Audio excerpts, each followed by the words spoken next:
Beware the Warrior Accountants. A review of a Tammy Nemeth article published in the Financial Post. Permission granted by the author. Hi, I'm Michelle Sterling for Friends of Science Society, and there's a whole group of international accountants who are planning a future for your small business, your medium-sized business, that will be a nightmare in terms of accounting. They're talking about climate risk disclosure, mandatory disclosure of what is called Scope 1, 2, and 3. And in rushing this kind of legislation and international standards through, you're not being consulted about it. And this will have a significant impact both on small and medium-sized businesses and also on consumers. So let's walk through the bits and pieces of Dr. Nemeth's article, and I'll also add a bit of commentary here and there to try and explain things in a bit more plain language way. So let's see what we found. So here's the article that Dr. Nemeth wrote, Beware the Warrior Accountants. A group is rushing to finalize new global standards for climate-related financial reporting.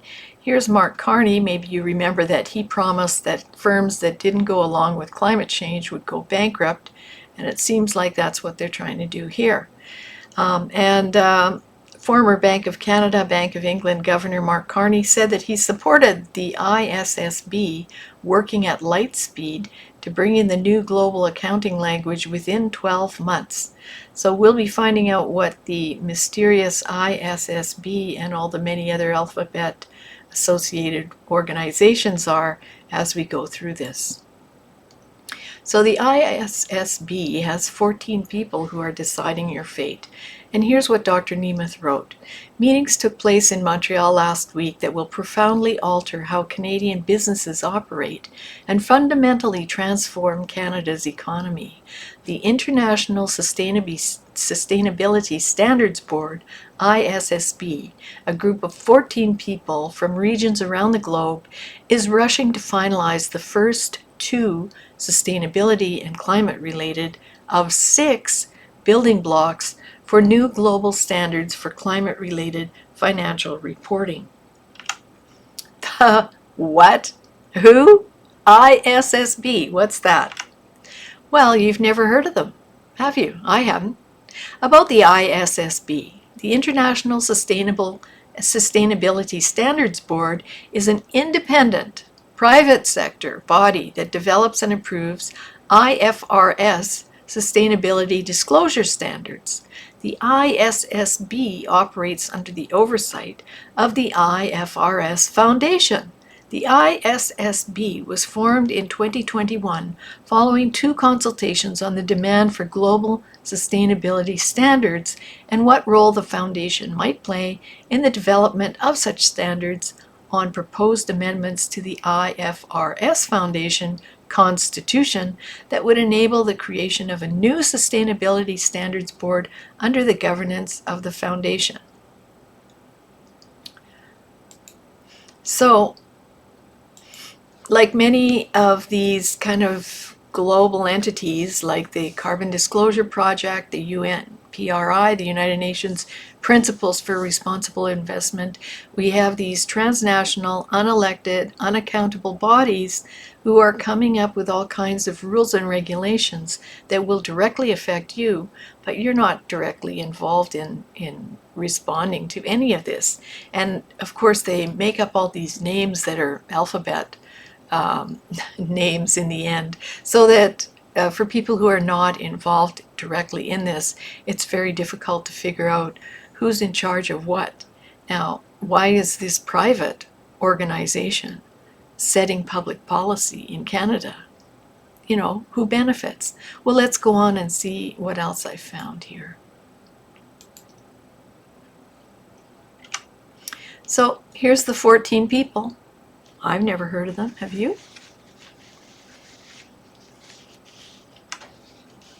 So Dr. Nemeth refers in her article to the weaponizing of accountants, and that's pretty much what's going on here. The goal is to unveil these first two blocks in a few months, with implementation in a fiscal year 2024. So that's just a few months away. The standards are being designed by accountants and will be overseen and audited by accountants. In effect, governments are weaponizing accountants to disrupt and transform the global economy, and the Government of Canada is fully on board, though without having bothered to ask Canadians if it's something they really want. And what's the rush? Last March, the ISSB issued draft standards for sustainability and climate-related financial disclosures, with a comment period that closed at the end of July 2022. The big four accounting firms and the big corporate groups that want ESG accounting, that would be environment, social, and governance accounting, and actually helped draft the standards, also provided comments, which circularly the board has cited to demonstrate support for the proposals. Since July, the ISSB has been working at breakneck speed to revise the standards for implementation. So, you maybe have heard of BlackRock. It's a very big hedge fund. I think the richest in the world. So they're really into ESG. And Larry Fink, their CEO, has issued various letters to shareholders over the years where he's really been pushing ESG. The United Nations Principle for Responsible Investment, they're definitely behind ESG and climate risk reporting. And of course, their fiduciary guru is Al Gore. And his company, Generation Investment Management, states on their website that they are at the forefront of pushing ESG. So these are the kinds of people who would benefit directly from these regulations, and then they're citing themselves as supporters of this regulation to prove that it's necessary.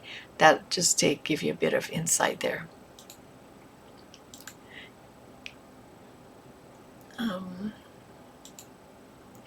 So scope 3, 15 categories not under company control. So what's scope 3? Let's just pause here for a moment also. So climate risk reporting is based on the GHG emissions of a company. And so there are three areas of interest. One is scope 1. So those are things that you directly know about, the emissions that your company emits. For instance, if you have a delivery service, you know how much fuel you buy, you know how many miles your delivery trucks drive. So that's not too hard to calculate because it's within your control. Scope 2 is indirect. So let's say that might be your electricity bill or your gas bill or your operations or management. You know, some of those things are more difficult to calculate, but you do have records. You know how much you pay for your utilities every month, and how much it costs to run your building. But scope 3, that's the emissions that your customers emit when they're using your product. So that's very hard to calculate, and it can be very amorphous. It can be, because a customer might use a product in a way that's not actually in keeping with how that product was designed. And I'll show you later a very simple example using potatoes. But so you see, they're trying to impose these reporting obligations on all industries, on all businesses. And if you're a big corporation, of course, you have a huge accounting and legal department, or maybe you employ these big accounting firms. So of course the accounting firms love it because, hey, that's lots more business for them, right? And the environmental groups love it because this is like graduation school for all the people working for environmental groups who were climate activists. Now that they've reached a number of their goals in regulations and legislation, what do they have to do anymore? Run around the street with a little sign? So this is a new job creation for these people, and you'll find in that group of 14 there are some graduates from ENGOs who are now telling accounting firms how to calculate climate risk. So, I think there are many conflicts of interest here, and not to mention it's a bit of a group handshake. So they all agree to agree on what they already agreed upon. So anyhow, let's go back to Dr. Nemeth's article. During its monthly deliberations, which are available to the public, key points proposed by the ISSB staff have been debated and voted on by board members. It appears that many critical comments raised during the consultation period are given short shrift. Well, that would certainly be the comments that we submitted, no doubt. In particular, despite concerns expressed in many of the comment letters, the ISSB has decided to make climate scenario analysis mandatory and to require third-party verification and Scope 3 emissions accounting for emissions embedded in 15 different categories not under the control of a company, including the transport, use, and disposal of a company's product. As pointed out by Crystal W. of the Montreal Economic Institute, the very limited relief mechanisms provided will be cold comfort for small and medium-sized businesses, which typically operate on tight margins. But now they'll be forced to hire specialist accountants and auditors to be compliant. So here's the article that was referred to there. ESG disclosure, mandatory inclusion of Scope 3 emissions will hurt small business. And let's talk about Scope 3. So this is from Corporate Knights, and they give a little example here in this visual of Scope 1 direct. So that would be like vehicles owned by the firm. Scope 2 indirect, like I said, consumption of purchased electricity. Scope 3 indirect, production of purchased materials, use of products, purchased activities, vehicles owned by contractors, waste disposal, employees' business travel. And if we look at this, the U.S. Securities and Exchange Commission estimates that a similar disclosure proposal in the U.S. costs between $490,000 and $640,000 on average for the first year of compliance, although some believe that actual costs may be substantially higher. So really what we're doing is counting carbon molecules. So here's a simple example. Let's say your specialty produce farm sells potatoes, right? Scope 1, you know the cost of seeds, planting, and harvesting, right? Scope 2, you know the more indirect costs of utilities, administration, and operations. But Scope 3, you do not know if your buyers will bake, boil, fry, mash, make potato flour, potato bread, potato soup, potato chips, potato vodka, all of which have different GHG inputs and emissions. You don't know if people will maybe compost your potatoes or your potato peels, which on the one hand is good for the environment, on the other hand, it also creates emissions. You don't know if they might take your potatoes, cut them into small pieces, and plant them and grow a new crop of potatoes that you wouldn't know about.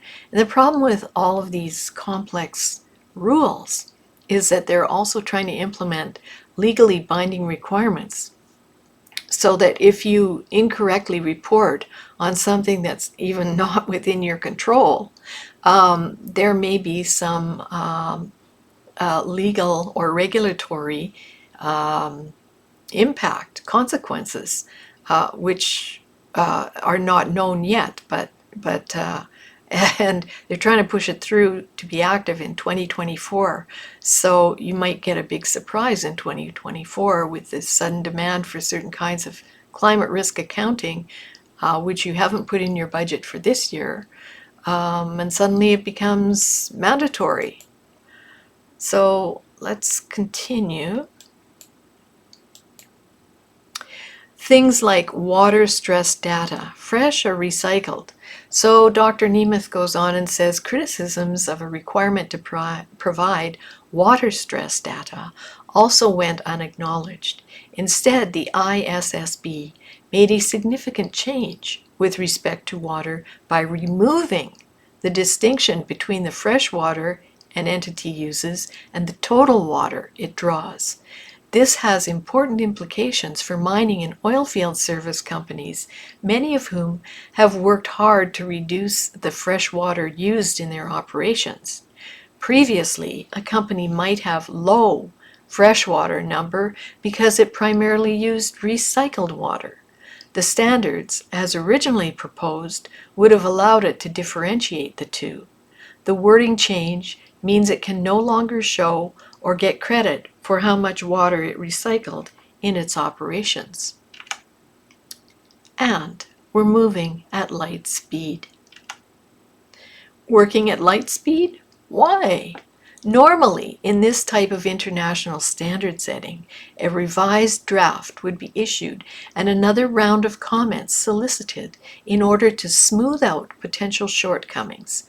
Not so with the ISSB. The staff is recommending to the board that there's no need for further comment and the final standards should be released as soon as possible. Former Bank of Canada, Bank of England Governor Mark Carney conceded recently that it took the task force for climate-related financial disclosures 7 years to refine a workable and acceptable standard.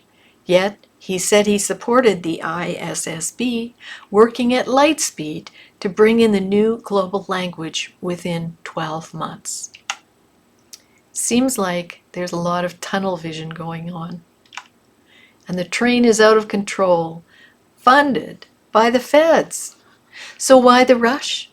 A full 7 years may not be necessary, but why are the same careful consultation and refinement of recommendations that went into the TCFD, that's the Task Force on Climate-Related Disclosures process, not being used in the ISSB?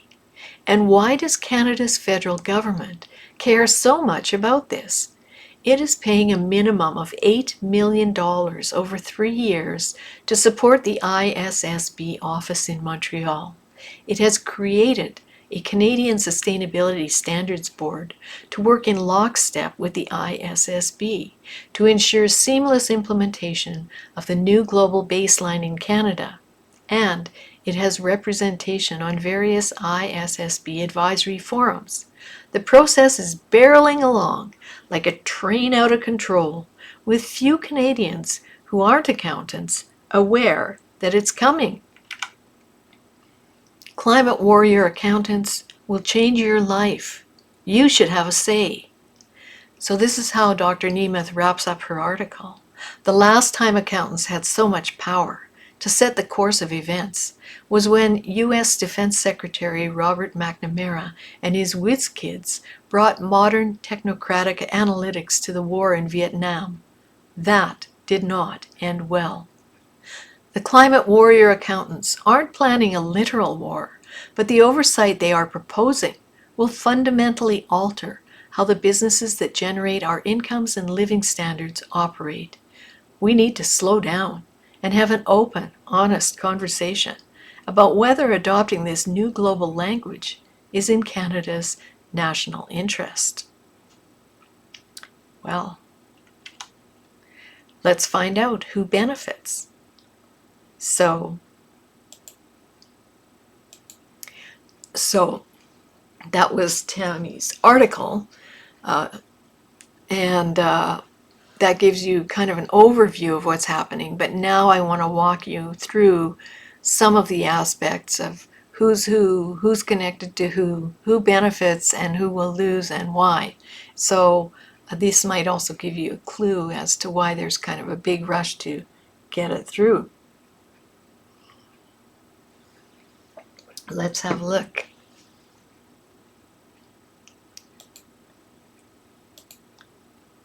So who benefits? Well, our friend Klaus Schwab. There we go. The World Economic Forum fully supports this. Creating long-term value requires both a focus on financial and sustainability performance.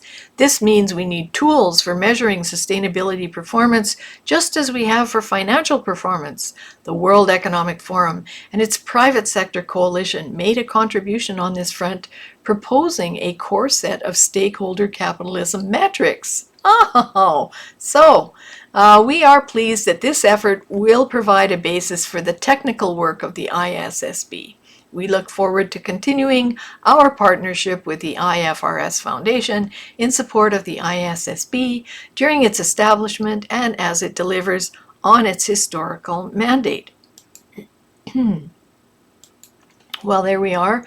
Once again, the World Economic Forum is interfering in Canadian sovereign affairs through this ISSB and their stakeholder capitalism, which some have described as basically stakeholder capitalism is a form of fascism. And you can find various references to that in various op-eds on the internet. And of course, you can call me a conspiracy theorist if you want. Go ahead, I'm used to it. So let's see what else is in store for Canadians with the ISSB. Well, it turns out that the former chair of this Integrated Reporting Council was Dominique Barton, and he was also formerly the global managing partner at McKinsey & Company. That's been in the news lately because the Conservatives want the Auditor General to probe McKinsey contracts because contracts for $100 million or more had gone to McKinsey. Now, McKinsey is recognized as probably the world's leading management consulting firm, and they consult with pretty much everyone, including an organization called ClimateWorks. This is an excerpt of Matthew Nisbet's work. Matthew Nisbet is a climate communications academic. He's written quite a bit about this group. So this comes from his, I think it was 2013 Climate Shift, and he wrote that in 2006, several of the country's wealthiest foundations hired a consulting firm to comprehensively survey the available scientific literature and to consult with more than 150 leading climate change and energy experts, and the result was this 2007 report called Design to Win. Leading the report was the recommendation that tempering climate change required a strong cap and trade policy in the United States and the European Union and a binding international agreement on greenhouse gas emissions. Well, isn't that interesting? Because effectively this ISSB accounting rules and regulations or accounting standards would create that without any international or sovereign participation, right? The report predicted that the passage of cap and trade legislation would prompt a sea change that washes over the entire global economy. Yeah, you bet. The report included little to no discussion of the role of government and philanthropy in directly sponsoring the creation of new energy technologies, and the report is additionally notable for the absence of any meaningful discussion of social, political, or cultural dimensions of the challenge. So there's a bit more here. I'll post this PowerPoint so that you can read that later yourself. Now, it's important to note that ClimateWorks former chair, John Podesta, has just been appointed as the senior White House advisor for clean energy, and the that would be the Inflation Reduction Act in the U.S. So he was formerly the chair of the ClimateWorks Foundation, and this excerpt is from that report, which is part of a WikiLeaks dump. And in it, it says of the 57 million spent on consultants between 2008 and 2012, 87% were program related. McKinsey and Company received 42.4 million, most of it which was work to develop a deep analysis of the carbon abatement opportunities of the largest economies in the world as part of ClimateWorks' global initiatives and research programs. So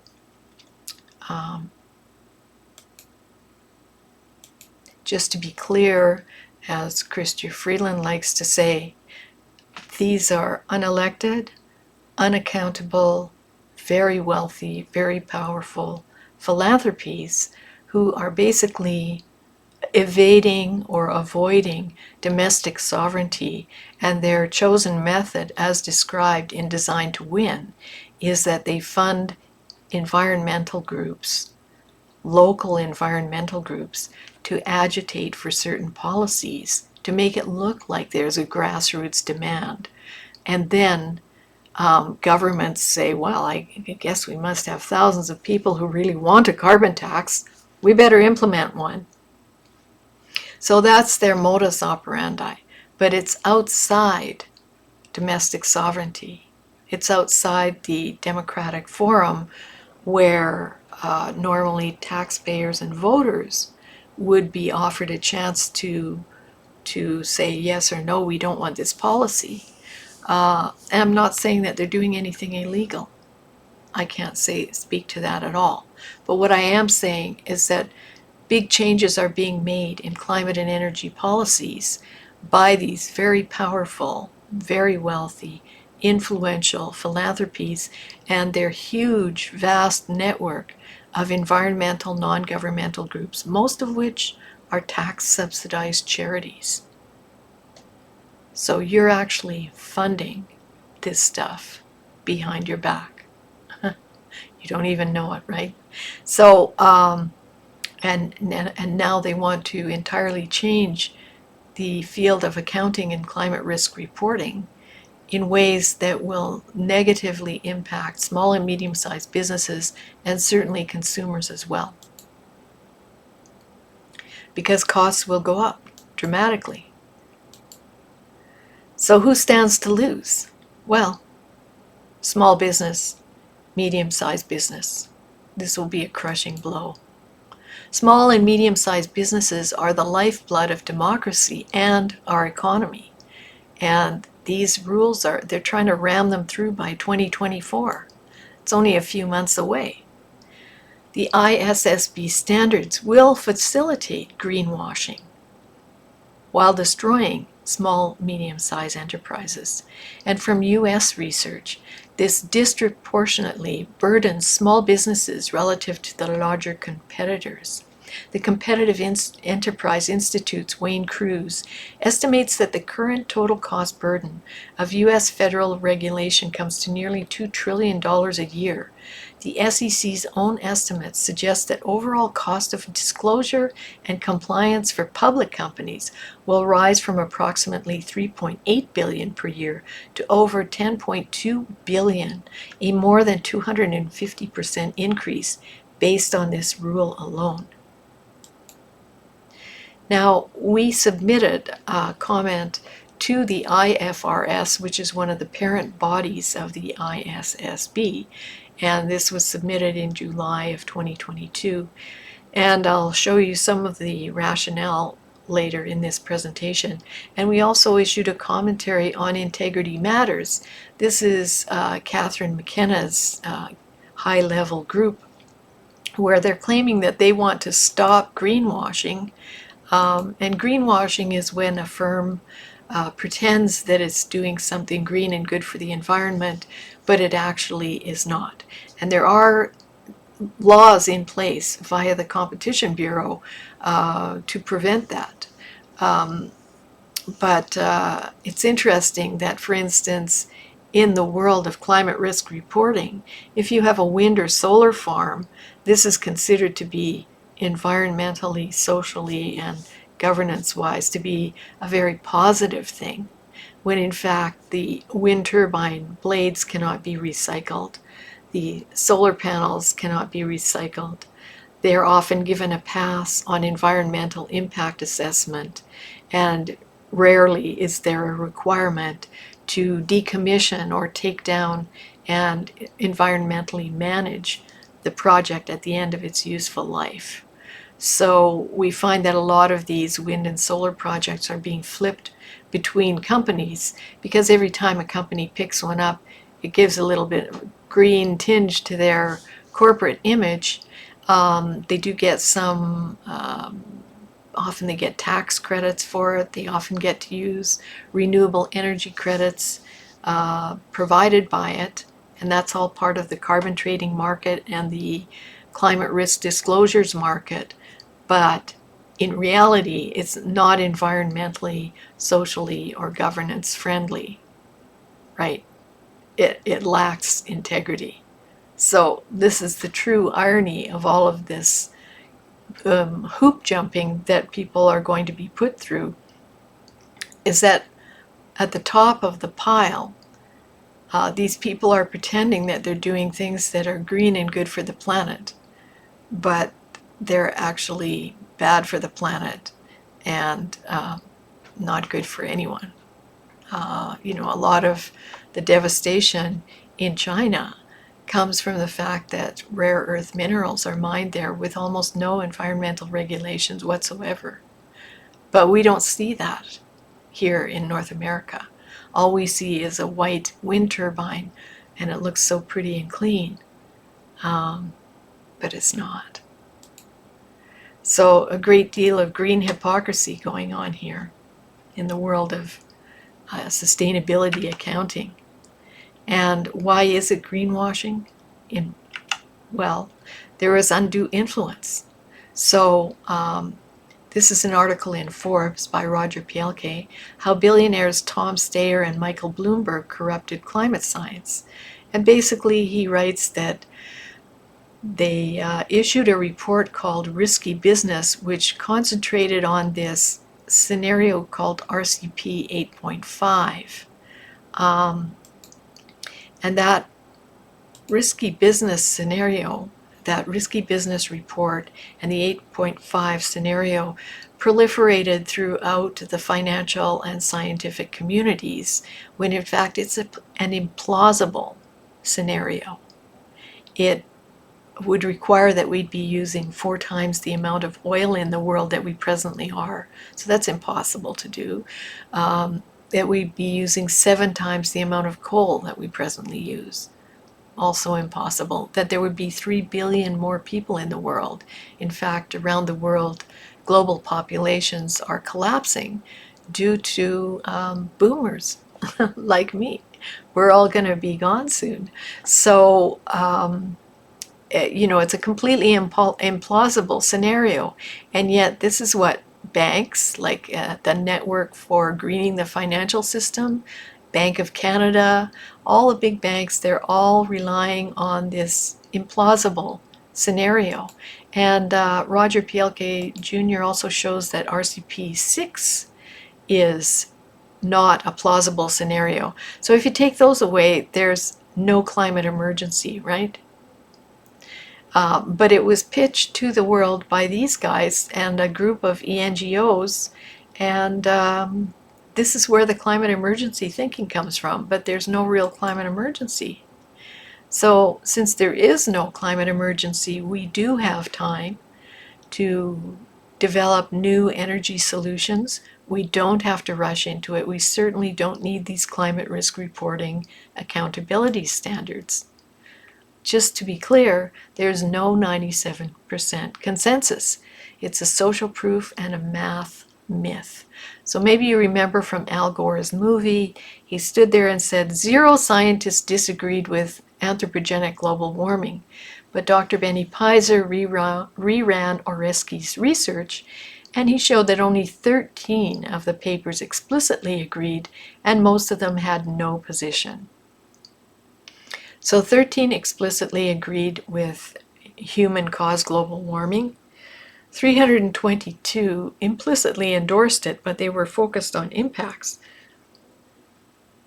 And all the rest of these are not even addressing anthropogenic global warming, and 470 didn't even only mentioned the words global climate change, but they were unrelated to climate change.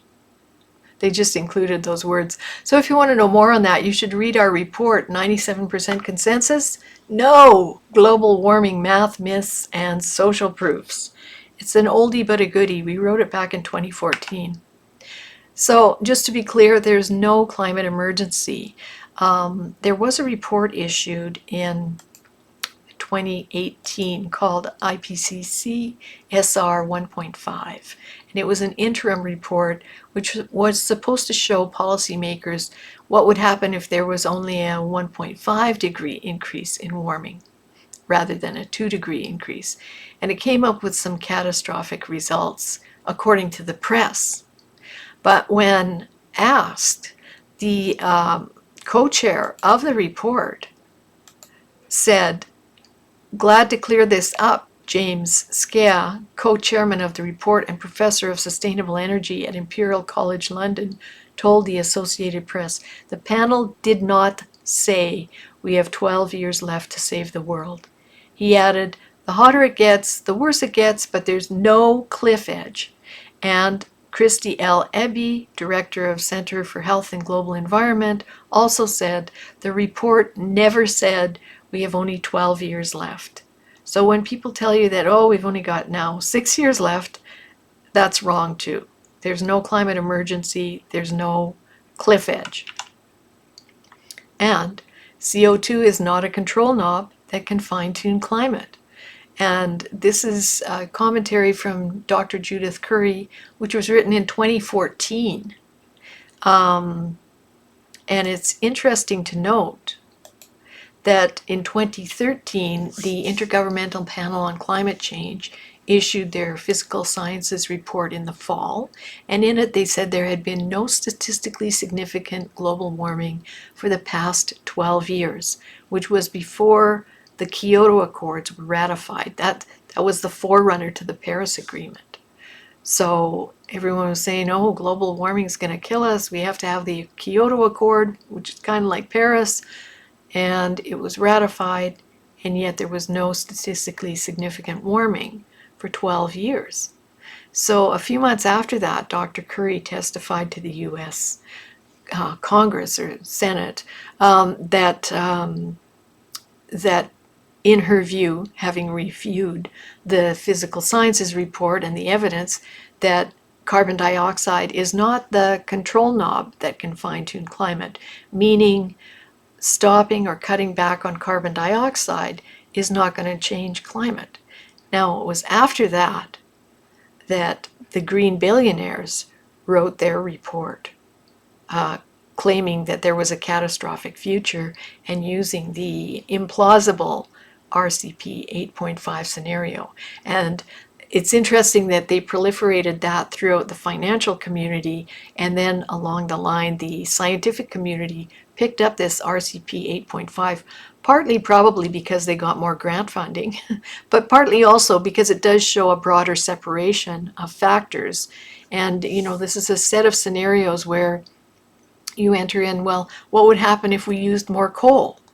What would happen if we had more people? So you can change these parameters and you get these different results. But you can see how the actual scientific evidence was showing us that carbon dioxide is not the control knob, but by using these scenarios and proliferating it through the finance community, which loves the idea of carbon markets, voila, we're in the predicament that we are today. We have financial people like accountants trying to count every carbon molecule in the world, and we have the scientific community saying, hey, guess what? Carbon dioxide isn't the driver of climate change. So you can see there's a contradiction here that must be resolved. And it should be resolved through open civil debate and full cost-benefit analysis. That's what accountants were supposed to do for us. That's not what they're doing now.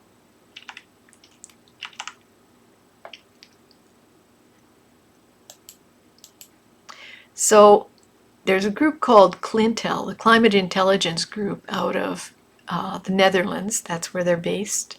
And they now have 1,500 signatories of scientists and scholars from around the world who say there's no climate emergency and that natural influences like solar influences, ocean currents, various atmospheric oscillations, these are more influential on climate than human industry.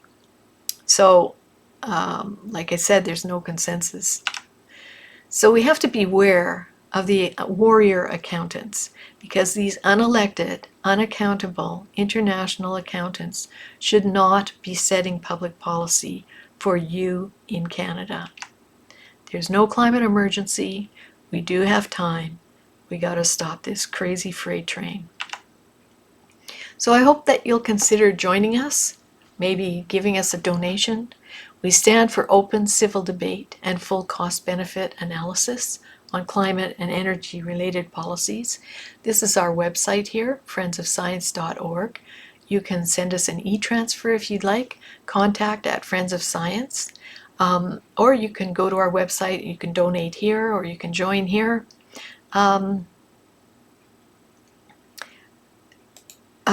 We are in our 20th year of operation. Actually, soon we'll be going into our 21st year of operation. But a lot of people have just been sending us $20 as a little thank you for the work we've done for the past 20 years. We're a volunteer-run nonprofit. We operate on a very small budget. We don't issue tax receipts. We're not a charity, so we don't live off taxpayers and their subsidies. You know, we offer a lot of material on our blog. We have a YouTube channel. We have Twitter feed where we invite people to join us. Facebook, very lively conversation going on there all the time, and we thank our volunteers who help us with the postings there. So, you know, if you can help us out, that would be great. If you have some comments, please put them below. Please subscribe to our channel, and please share our material with everyone you know. And if you know of people who can help affect change on this issue of these international accounting standards that are being rammed through, obviously for the benefit of those green billionaires who long ago decided that they should change the global economy by creating two cap and trade systems, you know, they never asked us. So maybe they shouldn't get what they want. Anyway, have a look at Tammy Nemeth's article in detail. It's on the Financial Post. And thanks very much for tuning in. Really appreciate you listening to this discussion. And hope you have a good 2023. It looks like it's going to be a bumpy ride for everybody. But anyways, thanks very much for Friends of Science Society. I'm Michelle Sterling.